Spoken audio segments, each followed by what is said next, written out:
నమస్కారం ఆర్వీఆర్ టీవీకి స్వాగతం. తెలంగాణ మైనారిటీ వ్యవహారాలు పబ్లిక్ ఎంటర్ప్రైజెస్ మంత్రి మహమ్మద్ అజారుద్దీన్కు క్షణక్షణం టెన్షన్ పెరిగిపోతోంది. ఆయన మంత్రిగా ప్రమాణ స్వీకారం చేసి ఈ నెలాఖరుకు 6 నెలలు పూర్తవుతాయి. 6 నెలల పదవీ కాలం పూర్తయితే సంబరాలు కదా చేసుకోవాల్సింది. టెన్షన్ ఎందుకనే కదా మీ సందేహం? ఆ విషయమే ఇప్పుడు తెలుసుకుందాం. తెలంగాణ శాసనసభ లేదా శాసన మండలిలో సభ్యుడు కాకుండానే మహమ్మద్ అజారుద్దీన్ను ముఖ్యమంత్రి రేవంత్ రెడ్డి మంత్రివర్గంలోకి తీసుకున్నారు. గత ఏడాది అక్టోబర్ 31వ తేదీన ఆయన మంత్రిగా ప్రమాణ స్వీకారం చేశారు.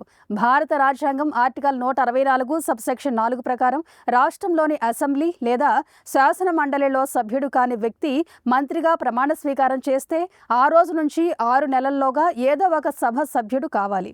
అటు ఎన్నికల ద్వారా లేదా ఇటు ఎంపిక ద్వారా ఏదో ఒక సభలో సభ్యుడు కావాల్సిందే. లేని పక్షంలో మంత్రి పదవికి రాజీనామా చేయవలసి ఉంటుంది. ఇప్పుడు అదే నిబంధన అజారుద్దీన్కు నిద్ర పట్టనీయడం లేదు.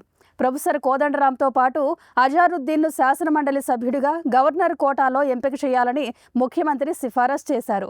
అయితే ఆ ఫైలుకు అప్పటి నుంచి ఇప్పటిదాకా మోక్షం కలగలేదు. గత గవర్నర్ విష్ణుదేవ్ వర్మ హయాంలోనే ఆ ఫైలు రాజ్భవన్కు చేరిన ప్రస్తుత గవర్నర్ శివప్రతాప్ శుక్లా హయాంలోనూ ఆమోదానికి నోచుకోలేదు. ఏప్రిల్ 30వ తేదీకి అజారుద్దీన్ 6 నెలల పదవీ కాలం పూర్తయిపోతుంది.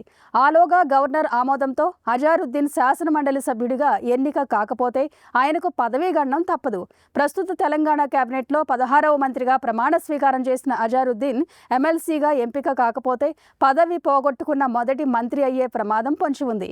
ఈ ప్రమాదాన్ని పసిగట్టిన ముఖ్యమంత్రి రేవంత్ రెడ్డి ఏప్రిల్ 19వ తేదీన గవర్నర్ శివప్రతాప్ శుక్లాను కలిసి ఎమ్మెల్సీల ఫైల్ క్లియర్ చేయాలని అభ్యర్థించారు. అన్నట్టు తెలుగు రాష్ట్రాల్లో ఇప్పటి వరకు 6 నెలల్లోగా ఏదో ఒక సభకు సభ్యుడిగా ఎంపిక కాలేక రాజీనామా చేయవలసి వచ్చిన ఏకైక మంత్రి కిడారి శ్రావణ్ కుమార్. ఆంధ్రప్రదేశ్లో 2018 నవంబర్లో తెలుగుదేశం కేబినెట్లో మంత్రిగా చేసిన శ్రావణ్ కుమార్ 2019 మే 10న నిర్బంధంగా మంత్రి పదవికి రాజీనామా చేయవలసి వచ్చింది. ఇక్కడ అజారుద్దీన్ విషయంలో ఇప్పుడేం జరుగుతుందో చూద్దాం. మరి ఇలాంటి కరెంట్ అప్డేట్స్ కోసం చూస్తూనే ఉండండి మన ఆర్వీఆర్ టీవీ. లైక్ చేయండి, షేర్ చేయండి, సబ్స్క్రైబ్ చేయండి.